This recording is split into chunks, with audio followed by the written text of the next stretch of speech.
بەناوی خۆی بەخشندەی میهرەبان ئەمڕۆ لە شاری سۆرانی خۆشەویست کۆتایی بە خولێکی درومان هات کە ئەنجومەنی سۆرانی خوشکانی کۆمەڵی دادگەری کوردستان بۆ ماوەی 15 ڕۆژ پێی هەستا بوون. ئێمە یەکێک لە ئامانجەکانمان بەهێزکردنی توانایی ئافرەتانە بە تایبەت لە بواری دەستڕەنگینی و سەلیقەی خانمان.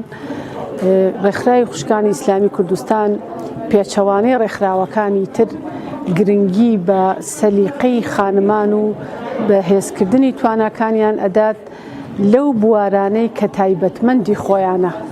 ئێمە ئافرەتان ڕائەهێنین بۆ ئەوەی لەسەر پێی خۆیان بوەستن، ڕایان ئەهێنین کە بزانن چۆن تواناکانی خۆیان بەتایبەت لە بواری ئابووریە وەگەڕ بخەن بۆ خزمەتی خۆیان و خێزانەکانیان، بەڵام نەک ئەوەی دەریان بهێنین لە ماڵەکان و سەلێ شێواویان بکەین، بەڵکو ئێمە بە ئامانجی بەهێزکردنی توانای ئافرەتان کە یەکێکە لە ئامانجە سەرەکیەکانی ڕێکخراوی خوشکانی ئیسلامی کوردستان خزمەتیانەکەین لە بوارە جیاوازەکانە خولیان بۆ ئۆکەینەوە.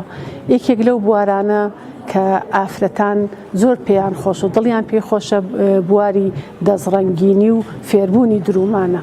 بۆیە ئێمەش هەوڵە دەین لەسەر جەمشار و شارۆچکەکان ئەو بوارە بڕەخسێنین، مامۆستای تایبەتمەند ئامادە بکەین بۆ ئەوەی ئافرەتان فێر بن چۆن بتوانن کاتەکانی خۆیان بە شێوەیەک تەنزیم بکەن کە هەر لە ماڵی خۆیانە بتوانن بەهرەوە لە کاتەکانی خۆیان وەرگرن و تواناکانی خۆیان وەگەڕ بخەن بۆ خزمەتی بەرژەوەندی ئابووری خۆیان و خێزانەکانیان و بتوانن خزمەتێک تەنانەت بە خێزانی خۆشیان بکەن.